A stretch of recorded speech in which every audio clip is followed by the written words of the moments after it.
wacha pombe kalovo, wacha mbangi pia vangi, wacha singala asifuata Yesu pia neno la Yesu ndiyo upanga. Alafu tunasema sunga we wathi yoyo ni usunga nginyane toleke mavende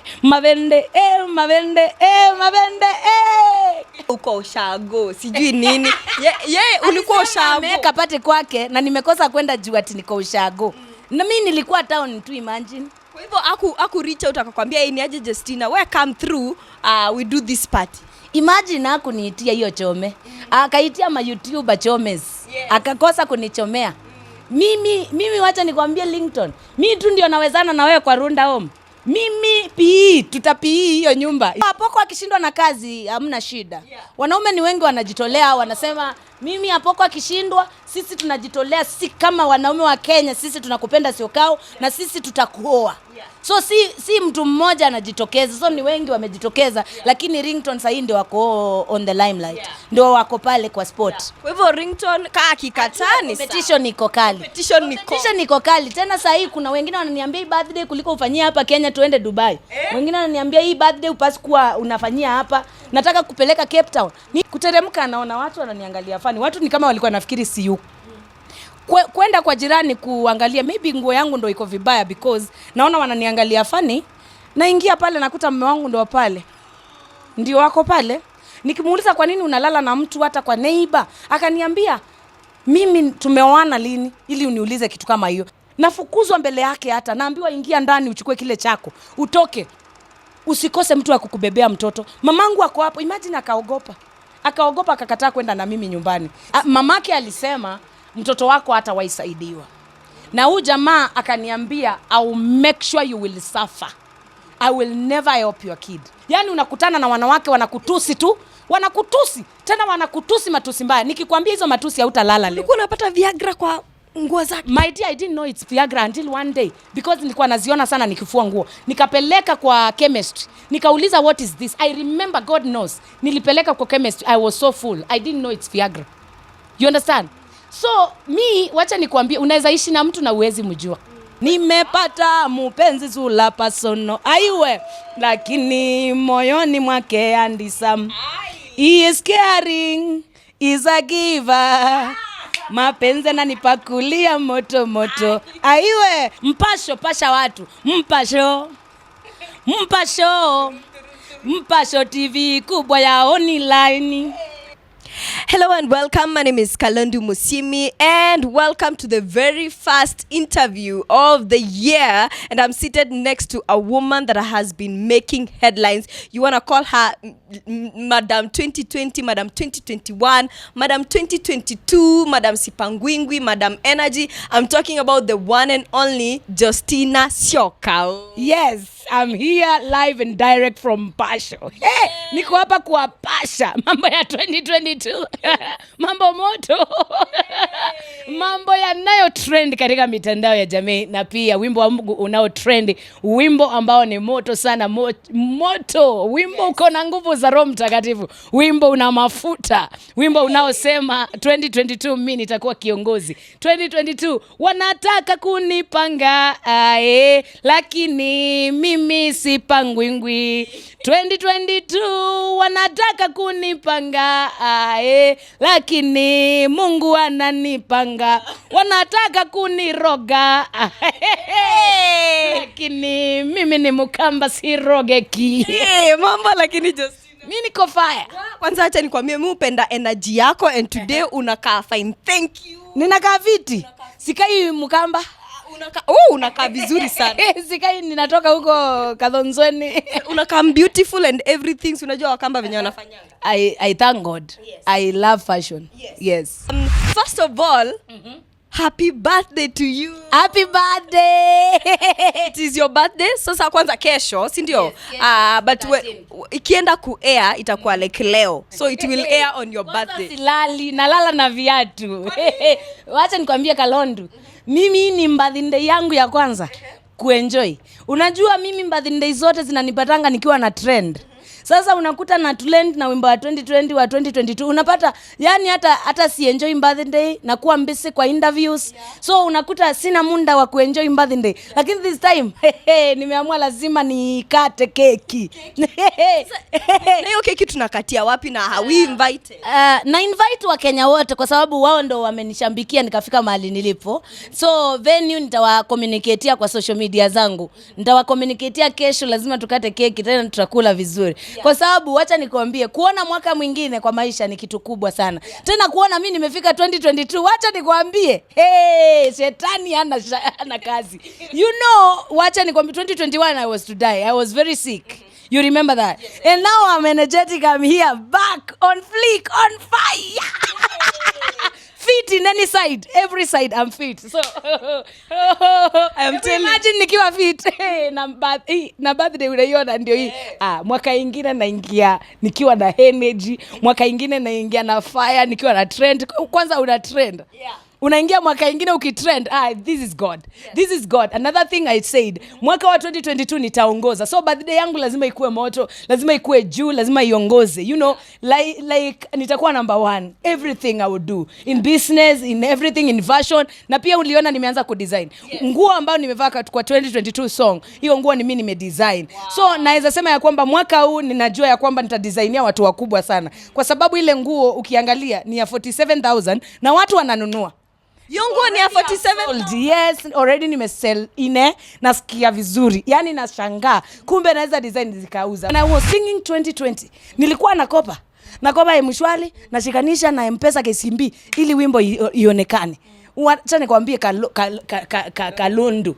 That day I was shooting 2020. My lashes were sagging. Sikuwa na glue ya kushikilia. Sikuwa na makeup artist. Nilikuwa napaka tule tu makeup tule tu 200. Saa hii nimekuja hapa nimepakwa makeup na makeup artist. You imagine? Na watu wengi wananipromote kwa sababu nilikuwa mrembo na oga, navaa vizuri, naingia kwa ofisi nilikuwa well packaged. Don't stay without package. Package yourself. Kama uko na kitambi, funga corset 1. Corset 2, corset 3 na uweke bodycon juu. Unashinda hapo kusumbuliwa. Ufanye, hebu tuambie tena ati ufanye nini? Corset 1. Hiyo ni ya kufunga utambi wa kwanza. Corset 2 and then bodysuit ya kulainisha. My friend, don't stay there stressed. Hey, if there is a way you can package your body you look like you have shape and you kanyange na confidence, my friend, package the body. Mbia kesho. Sisi utupe. Na mwaga mtama kwenye kuku wengi kesho. Utupe hints. Watu wananiambia niko menopause. Hey, somebody told me yesterday, Justina, you're at 43. Oh God. Oh, so uko 20s bado naweza zaa. Uko 20s, uko 30s, uko 40s, uko 20s hapo. Bado sijaingia that flow. Unajua kitu moja, niliolewa nikiwa mdogo. Nina mtoto kweli wa 8 years. But niliolewa nikiwa mdogo. Yeah. So mimi niko tu hapo. Bado sijafika. But I believe that a lot of people know my age. So watakwambia tu Kalondo. Yes. Watakwambia. Pale kwenye comment section tuambie. Wamesema ati siwezi zaa, ati niko menopause. How can you say I'm in menopause and you can see everything is well? Yeah, I can see everything is well. So naweza nyonyesha. So pale kwa comment section tuambie Justina anakaa kwa how old. Yes. Amesema bado hajaingia 3rd floor. Yes. Kwa hivyo ako between 20 to 29. Yes. Kwa hiyo tuambie anakaa miaka ngapi. Yes, let them tell us. Yes. Kuna watu wengi wanasema ukianza kuimbia mwaka unaanza 2020 unaimba 2022 uko like ni kama una jinx, unaeleta bahati mbaya. Ushaisikia watu wakisema? Let me tell you one thing, I'm a Kamba babe and sijaroga mwaka. Kuwa Mkamba si kumaanisha naweza roga anything. Mwaka wa 2020 mimi nilikuwa nataka kutoka kwa msoto sana.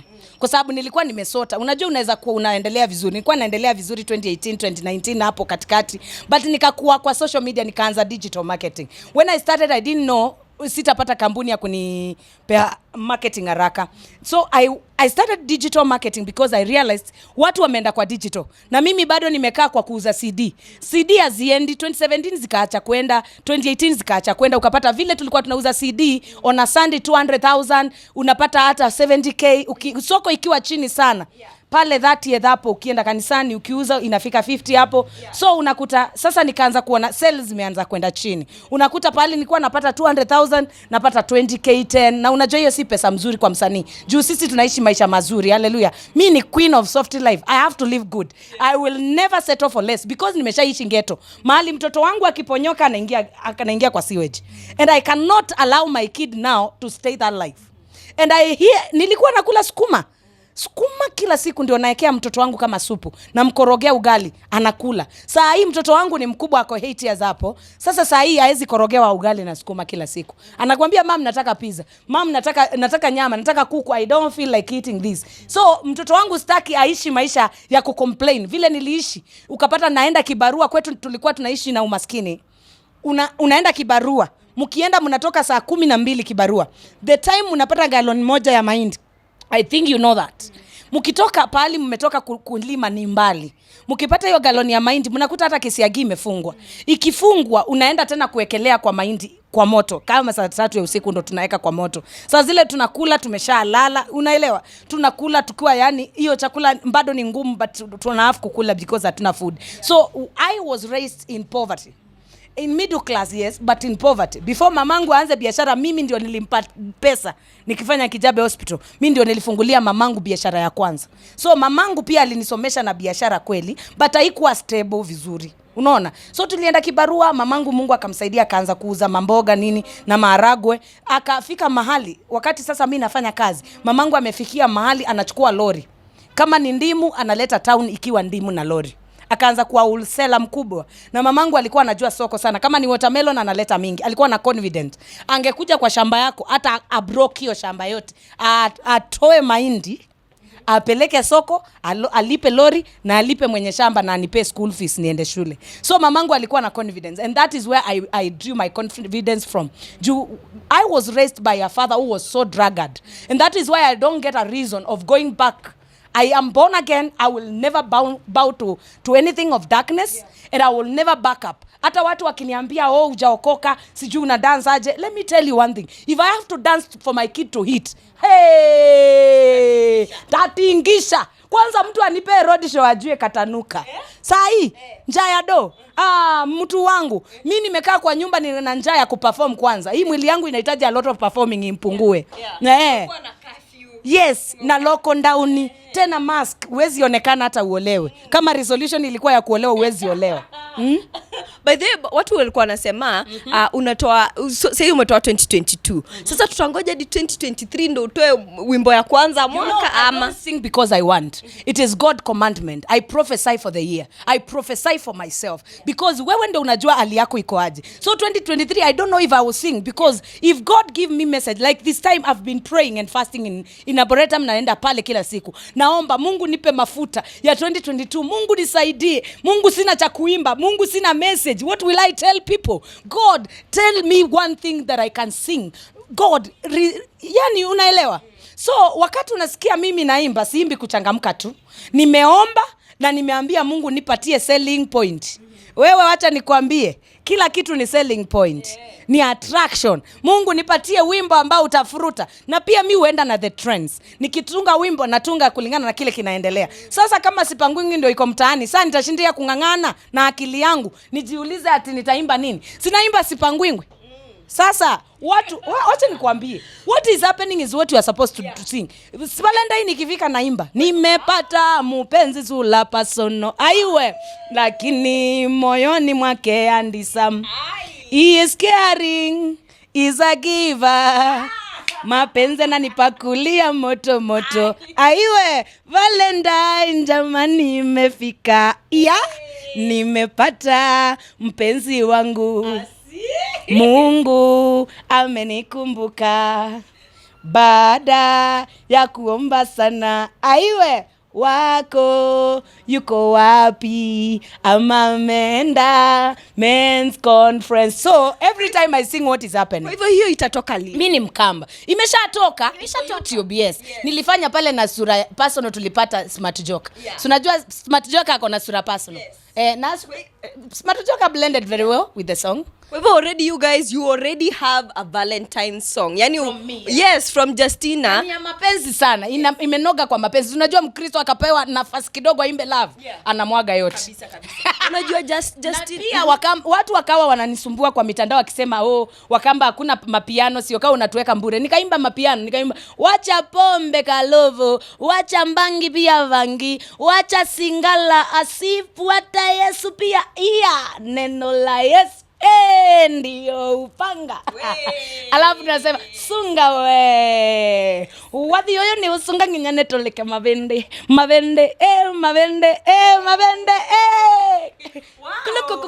kuliko wimbo iko na vibe. Yes. Yo wimbo by the way iko na vibe poa ya mapiano. You guys ulisikia kabisa moto sana. Naipenda. Na by the way talking about mapenzi, unajua huu mwaka umesema resolution ni kupata bwana, si ndio? Yes. Sasa nataka saa hii kulilishwa na mapenzi. Si kulilishwa nikiwa nimepigwa, ni kulilishwa nikiwa nimependwa. Gift zikikuwa zimekuja zile legit. Kama ni mwanaume anataka kunigift na amenipenda, ani gift na Mercedes. Kama saa hii birthday hii yangu, apoko kama ananipenda Ringtone, why will he wait? Anipatie Mercedes Benz nikalie chuma. Hakuna haja nikaliange ngari ambazo ziko chini. Nimeona umetaja kuhusu wewe kucrush ya Ringtone na Poko. Sija crush, hata yeye alisema ako single na anataka Justina. Yes, na anataka Justina, si ndio? But nakumbuka kuna time alikuwa amesema uko ushago, sijui nini. Ulikuwa ushago. Ameweka pate kwake na nimekosa kwenda juu ati niko ushago. Na mimi nilikuwa town tu, imagine. Kwa hivyo aku reach out akakwambia ni aje Justina, where come through, we do this party. Imagine hakuniitia hiyo chome. Akaitia ma YouTuber chomes. Akakosa kunichomea. Mimi wacha nikwambie Ringtone. Mimi tu ndio nawezana na wewe kwa runda home. Mimi tutapii hiyo nyumba iti. Tutachapa pii. Kwanza niliona ako na ground moto. Hiyo ground iko sawa kwa gidhaa. Justina by the way, unacheki nikiangalia Ringtone kwangu mimi ni msanii mzuri, but me na feel akona a lot of cloud chasing. Wewe nini kinaku attract kwa Apoko? Ringtone kitu cha kwanza ni hard working artist. Ukiangalia nyimbo zake zinasonga vizuri. Na ni mtu mzuri. Mtu mzuri normally is a good man. Yes, it's a good man normal. When he is normal. Yes, he crowd chasing I don't know. Anaongea sana kweli, lakini tukioana si lazima ata tone down juu wanawake wawili hawawezi survive kwa nyumba moja. Yes, kama ni kuongea sana, si unajua huko ni kwa mwanamke. So ananiachia kuongea, anabaki authority. Yes, ni kuguruma tu kama mwanaume. Na umesema of course unataka Mercedes kutoka kwa Ringtone na Poko. Najua sijui unampendea pesa, cause nimesikia pia ako na pesa. Ni muhimu, acha nikwambie dada. Kwani utaolewa na mtu mwenye maskini muende wapi? Kwanza hii 2022 ni mwaka wa pesa. Mwaka wa kukaa karibu na connections ambazo zina hela. Kwa nini ukae na mtu hana pesa? Juu utashindia kupull mtu hapa juu kila siku, wewe ndio kitunguu, wewe ndio kila kitu, wewe ndio kununua kila kitu mpaka kulipia watoto school fees. If a man I'm providing, then why will I feel him? I will not be able to give him. Bedroom matters zitakuwa Wacha nikwambie, mwanaume ni responsibility. Mwanaume ni kukua man. I want a man who can be responsible to his home. When you are responsible, believe you me, gidhaa itakuwa easy. But gidhaa haiwezi kuwa easy. Unajua gidhaa ni nini? Teke. Haiwezi kuwa easy. Why imagine na provide? So I'm the head.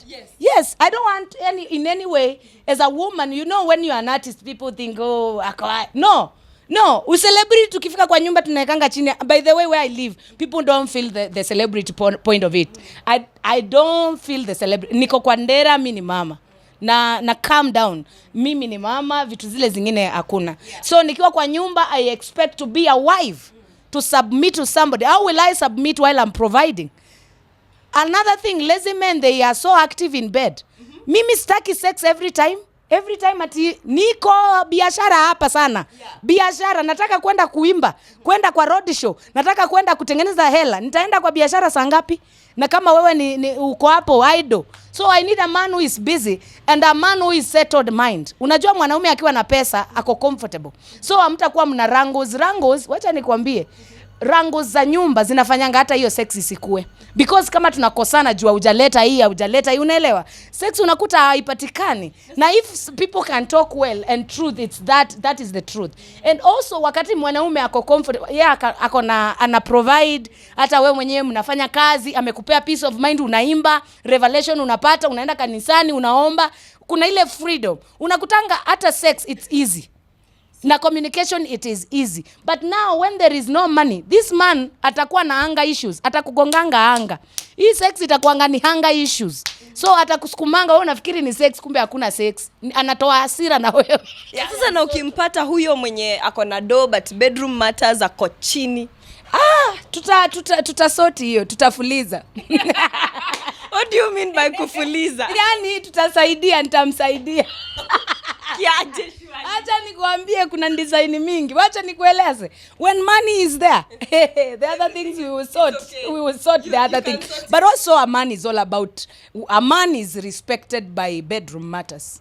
When the bedroom is okay and akona pesa, you call him a man. Yes. Full man. Yes. Lakini sasa akishindwa na gidhaa, sasa ako hapo kufanya nini? Tuko kwaya. Tuko hapo kufanya nini? Yes. You know, as in like, a man have to improve, and also akuwe na loko, mtu aende gym, slim, yani work on yourself. Work on yourself, work on your skin. For me to be attracted by you when we stay in the home. Wacha nikwambie, hii marriage sasa hizi za kuboekana, unakuta mwanaume amebeba kitambi, hayuko attractive anymore. Akiwa kijana alikuwa na work on himself, ana work on his beers, ana work, unapata unamuona, unampenda, unamfeel. But kuna mahali inafika unakuta ni kama mmezoeana kwa ndoa. Unakuta tu ako, yani imekuwa kawaida. Yani hata bibi, ukiwa umeoa bibi, ukiona bibi yako ameanza kujiachilia, ameanza kuacha kitambi na kuwa aboma saa, mama saa, unamsaidia. Ni bibi yako, ulimpenda akiwa msichana mzuri. Unamwambia mke wangu, unajua ukizaa tumbo inakuja. So unampeleka gym. Unamlipia, wewe ni bibi yako, unamsaidia kuslim, unamuongelesha vizuri, si kumtusi. Unajua ukitusi mtu, neema ya sex inaishanga. Mkiwa kwa relationship, kwa marriage, ukianza kunitusi, kunidharau, my friend, hiyo kitu imeisha. My friend, this thing needs good communication and peace. Yes, for it to come through. Yes. By the Ringtone, akitikia you guys can, unajua yeye alisema anakulike, wewe unamlike, so mnalikeana. So sijui what's next mtapatana, muongee, mkwe the next power couple. Sasa mungoje date moto. Sasa kama kesho niko na birthday, I'm expecting him to come through. Asipokuja mimi sina issue. Kwa sababu unajua kuna watu wengi wananipigia wananiambia hapo kwa akishindwa na kazi si tupo. Watu wanasema hata tutakuletea chopa Syokau. So hapo kwa akishindwa na kazi hamna shida. Wanaume ni wengi wanajitolea, wanasema mimi Apoko akishindwa, sisi tunajitolea, si kama wanaume wa Kenya, sisi tunakupenda Syokau, na sisi tutakuoa. So si mtu mmoja anajitokeza, so ni wengi wamejitokeza, lakini Ringtone sasa ndio wako on the limelight. Ndio wako pale kwa spot. Kwa hivyo Ringtone kakikatani competition iko kali. Competition iko kali. Tena sasa kuna wengine wananiambia hii birthday kuliko ufanyia hapa Kenya tuende Dubai. Wengine wananiambia hii birthday upasi kuwa unafanyia hapa, nataka kupeleka Cape Town.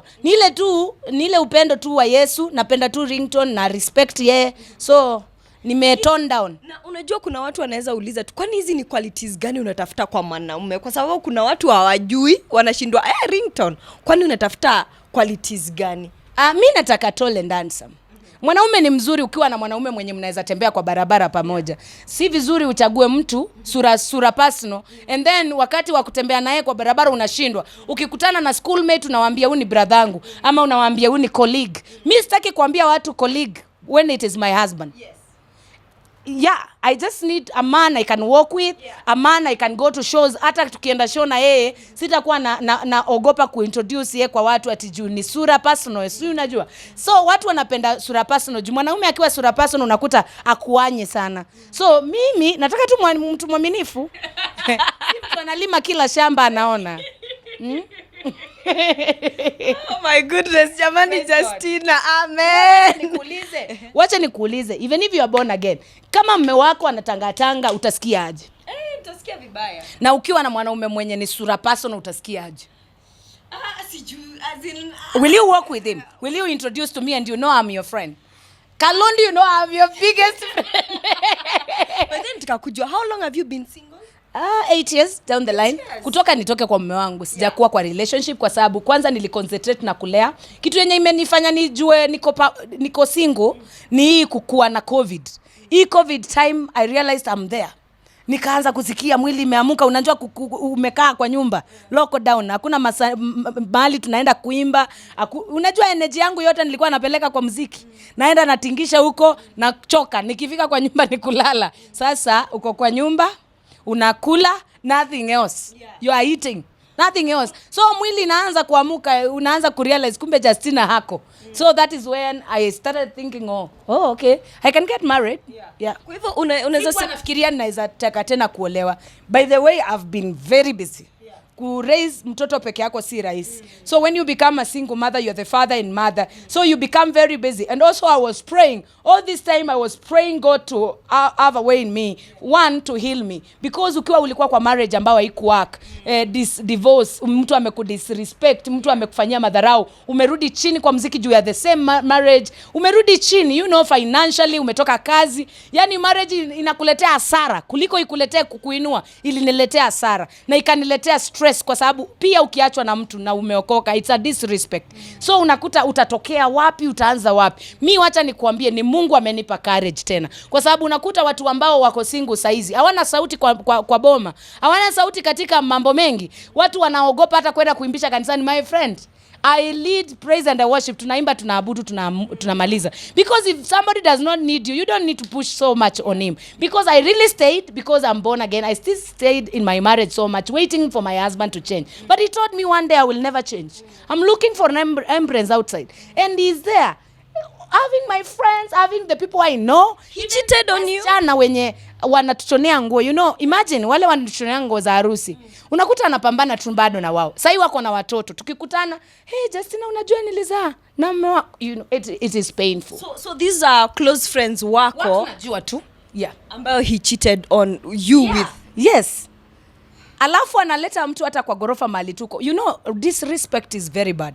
If you don't need somebody, don't marry that person. And I can tell this to anyone who is listening, even a woman. Kuna wanawake bado wanaanya na wameolewa. So kama upendi mtu, toka kwa nyumba, umwambie mimi sikupendi.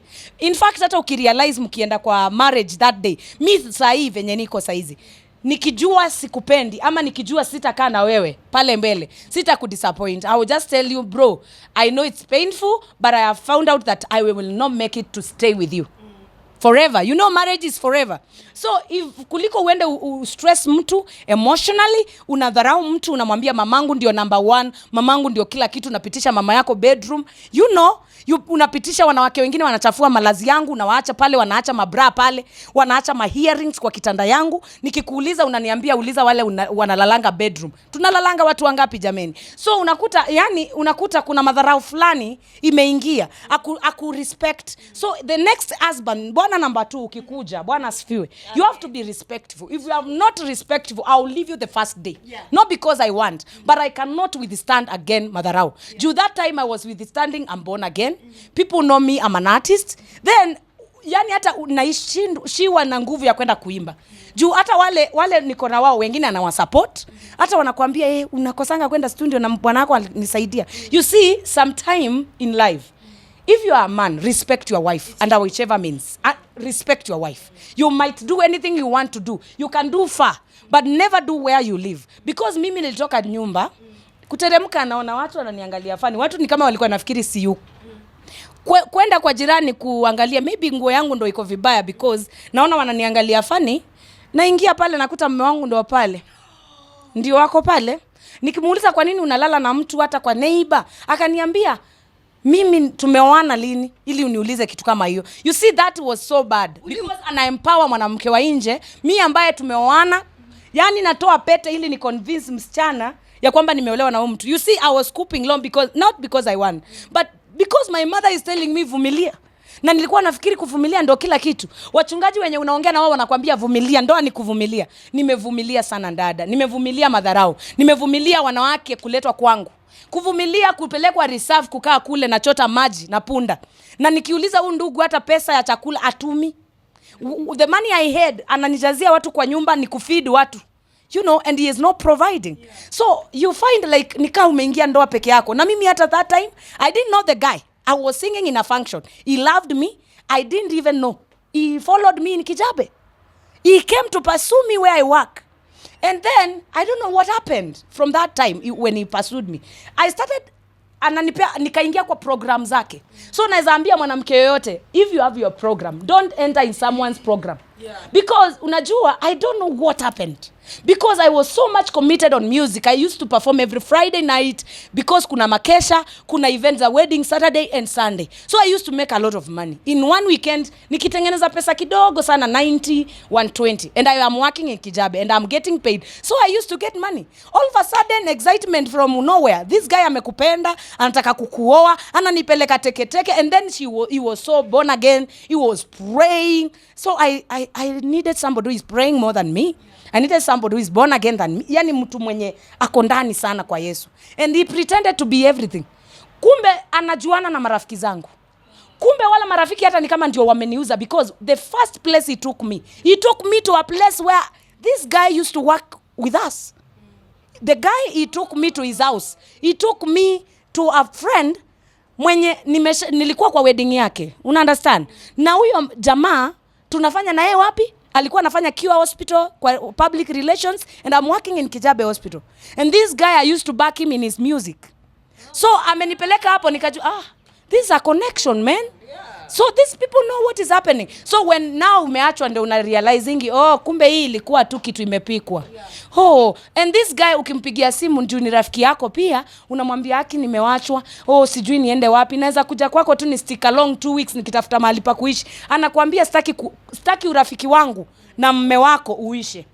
Sasa ndio naona wananipigia simu na shangaa, kwani urafiki wanataka uishe?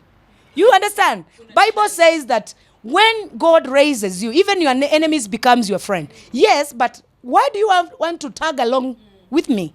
While when I was in stress, tunalala kwa street na mtoto, hatuna chakula, tunalala kwa baridi, and this is your friend mwenye amenifukuza. And you are my friend. Na kupigia simu at least tupe usingizi. Na unasema, sitaki urafiki wangu na mume wako uishe. So unaweza stick na my husband, but you cannot stick with me. You see, people change a lot, Kalondu. The moment you are in shit, nobody cares. Nobody cares. That time I realized a lot. It's just one woman, a Turkana woman. She works in Kenyatta Hospital. She sticked along.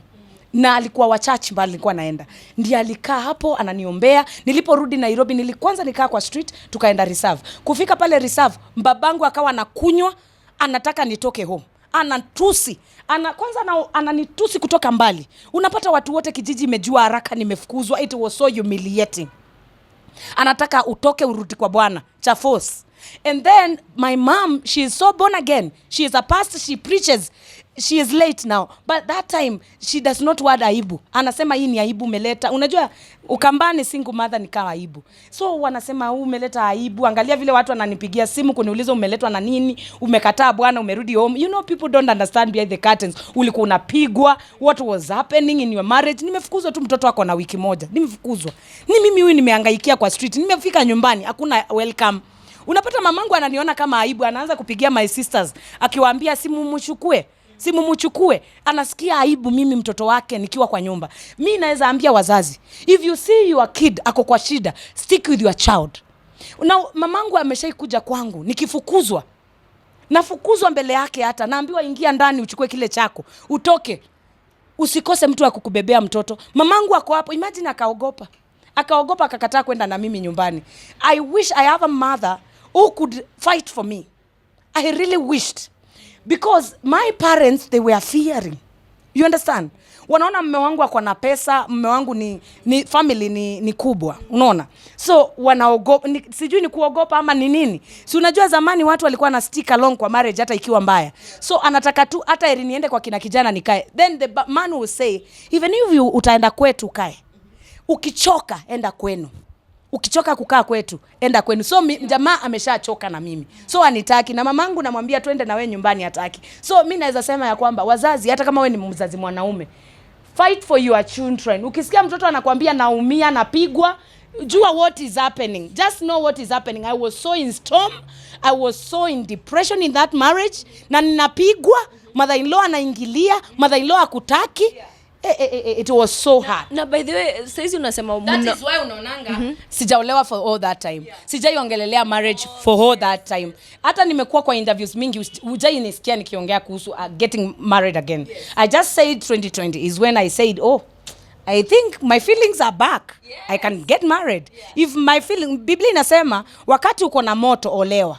Usije ukatenda dhambi. Na mimi siwezi taka nikatenda dhambi. Una understand? Niko na moto. Uko na moto. Moto imerudi. Bwana asifiwe. Moto imerudi. Biblia ndio inasema Mungu akatuumba tukiwa hivyo. Mungu ndio aliruhusu hii yote. Mungu mwenyewe ndio aliruhusu hii yote. Kama angetuumba na hizi viungo hizi, atungekuwa na shida. By the way, umesema saizi anakuongelesha sijui nini. Saizi ana co-parent, anatoa kitu kwa mtoto. Co-parent. Atoi kitu kwa mtoto. Mamake alisema mtoto wako hata waisaidiwa. Na huyu jamaa akaniambia, I will make sure you will suffer. I will never help your kid. I'm not suffering, bro, wherever place you are watching. Yes. I'm the baby in town. Hey, she's the baby in town. By the way, what is the hardest part of being single? Being single, it's not good. One, because people watakumistake. Hawajui ulipata mtoto aje. Because si kila saa utashindia kujiexplain. I don't explain myself. I started explaining myself at first. Nikaanza kuona na explain sana na watu wa understand. So watu wakikuona na mtoto, kwanza wanaonanga ni kama wewe ni malaya. Hawajui ulipata mtoto aje. So hawajui uliolewa na ndoa takatifu, ukawekwa pete mbele za watu, hawataki kujua. Hawajui ulisimama miaka yako yote umekuja kuolewa ndo ukaona tendo la ndoa pale kwa ndoa. Watakuclassify na mwanamke mwingine yote mwenye alitembea, mwingine alilalishwa kwa kichaka, mwingine alilalishwa maybe kwa lodging, mwingine alilala na mume wa mtu, hawatawahi kukuona vizuri. Una understand? So me, I don't care how people pick me. I reached a place where I told God, give me grace to walk through this, because I cannot explain myself every time. Mume wangu alikuwa hivi. Because when you say about this man was mistreating me, people will say tuletewa mwanaume afanye interview. You understand? That man hata yeye akikuja hapa atajifunika. Una understand? People don't understand that the pain you cannot talk about somebody have never done. I cannot. I don't have time to screw somebody. I don't have. So you cannot talk about marriage which did not work. Kwanza ukiwa umeokoka huwezi taka kuchangia mashida kwa mboma yako. Juu watu wanakujua wewe ni kioo cha jamii, umekuwa umeokoka miaka yote. Tena nilitaka sana kuolewa nikiwa mdogo ili nipate watoto. Nilikuwa naona wasanii waoleangwi. So nilikuwa nataka beat that. I wanted to come out. Hey, my friend, I'm here alone. Jesus. It's so hard to be single again. Mahitaji. Kama ukitoka kwa ndoa ikifail, wanawake wengi inafail wakati job hakuna. Mwanaume ana making sure amekumaliza. Unapata saa zile anakutupa nje. Job hakuna, pesa hakuna kwa account. Unakuta sasa unaanza chini tena. So ila kuanza kwa mageto, kuanza chini ni kazi, kwa sababu mimi nilikuwa na nyumba yangu tukikutana, nilikuwa naishi vizuri, nilikuwa najinunulia manguo expensive. Sasa nimeturn kukua jamaa alikuwa anaenda Isili, imagine ananunulia nguo ya 600. Mimi ni msanii, nilikuwa naishi maisha mazuri. Akinioa nilikuwa navaa nguo nzuri sana. But akaanza kuninunulia nguo za 600 zile za Isili, nikashindwa huyu naye. You understand? Akanilower. I don't know what happened to him. He found me doing good. He started treat me like a home woman mwenye umechukua tu msichana wa standard 8 ukamleta kwa mboma. Unaona? So mimi nafikiria, niliingia kwa ndoa nikifikiri we are going to improve. We are going to invest. We are going to grow. You understand? Hiyo growth hakuna, ni makofi, ni kupigwa. Mtu tu utapatanga Viagra kwa mfuko, unapata tu condom kwa mfuko. Ni kila wakati unapata mashida tu. Yaani unakutana na wanawake wanakutusi tu. Wanakutusi, tena wanakutusi matusi mbaya. Nikikwambia hizo matusi hautalala leo. Ulikuwa unapata Viagra kwa nguo zake? My dear, I didn't know it's Viagra until one day, because nilikuwa naziona sana nikifua nguo. Nikapeleka kwa chemistry. Nikauliza what is this? I remember, God knows. Nilipeleka kwa chemistry. I was so full. I didn't know it's Viagra. You understand? So wacha nikwambie, unaweza ishi na mtu na uwezi mjua. Wakati wa dating, I didn't see the red flags. I've never seen any red flag in that man. I've never. He was very good. He was good. Alafu marriage ya kwanza unakuanga tu unataka kupendwa, hata pesa hutaki. Hata nakumbuka when I was doing my dowry, hata mimi sikumwambia nitengeneze nywele ama nguo. I was just a church girl. I was just simple. I didn't know all these things. Saa hizi ukikuja, my friend, you have to be everything. You will sweat. Engagement, we have to be, it is engagement. Yes. Dowry, it must be dowry. Sita kutetea mahali popote, ukikuja ujua hivyo. Unaenda unatetea mtu kwa wazazi, unakuwa mzuri, yani you are on his side.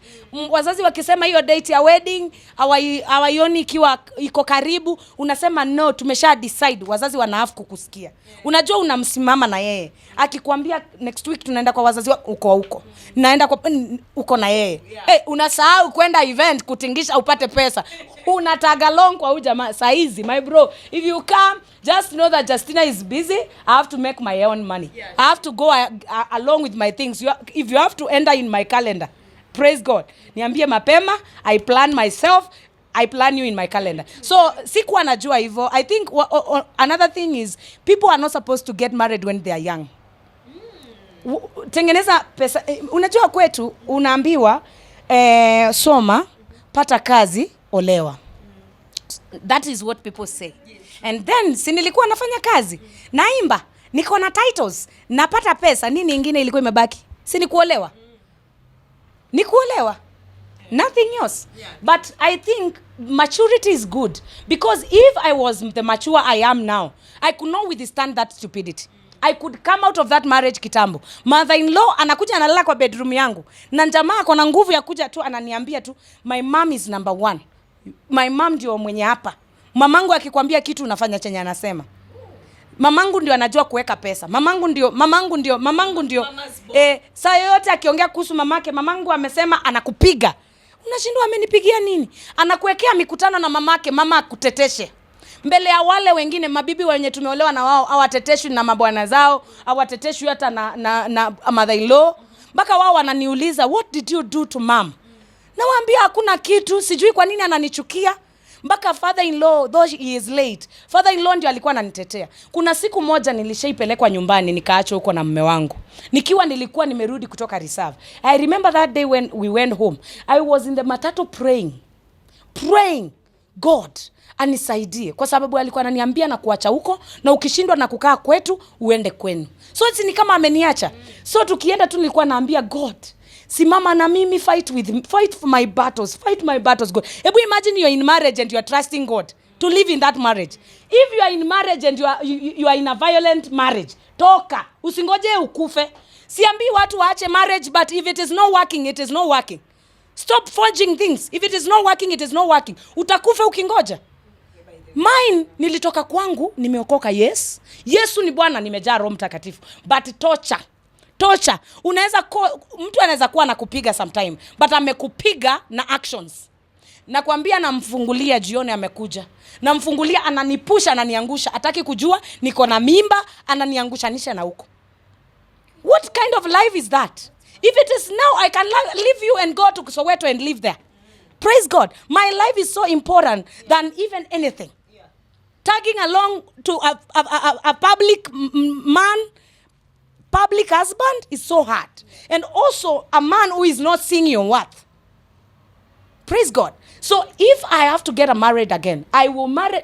Tena sex inakuwa ni kitu hautawaiona. Kwa sababu mtu wa kutangatanga unakuta akifika kwa nyumba amechoka. Hata ukiamsha hamna. Hata unyonya hamna. So mimi kitu yenye naweza sema ni kwamba mimi kazi ya kuamsha mtu. The next marriage, if somebody cannot be on for me, hallelujah, tuendelee na safari. Uende ukiendanga because hakuna kitu mbaya kama I thought also in marriage watu kuwa prepared wakati mnafanya sex. Kumbe ndoa watu wakiwa kwa ndoa, kumbe yeye mtu akiamka tu ni kuingia tu, hata ajali uko ready, ajali uko anakuumiza, hata ajali, you know. So I just think if men are there outside there and you're listening this interview, don't hate me, just hate yourself if you don't prepare your wife. It is good to do foreplay. Do that for your wife to be wet, ili usimuumize. Sisi wanawake tuko delicate, part zingine zetu ni delicate kabisa. So prepare your wife, akuwe hiyo gedhaa huko, yani akuwe in the same level you are, ili ukute hata mkiingia pamoja kwa hiyo fellowship muna enjoy. Pia kujazia mtu wageni, mkijaza wageni kwa nyumba hata hutawahi sema hata hutawahi sema unasikia vizuri, unaelewa? So itakuanga ni quick job. Quick. So hakuna kuenjoy, hakuna nini, you know, it's like mnakuwa ni mumumu moments, yani ile kunyamaza, unapigwa kuni ukiwa umenyamaza. Hiyo ni mbaya sana. Sometimes it's good also to take your wife outside. If you have family members wenye utaki watoke kwako, si vibaya kuleta family members and kuwa mtu wa watu. Si vibaya, but tengeneza nyumba ya wageni, praise God. Unaelewa? Na kama kuna watu yani mnataka kuenjoy hii fellowship because mmewana juzi, mnahitaji hiyo privacy, you know. Unajua mkiwa wapya mnahitaji hiyo privacy. Wewe ulisimamia wokovu miaka yote, umekuja kwa ndoa, hallelujah. Tendo la ndoa sasa ifanyike. My friend, utawaiona. Utaionea kwa TV.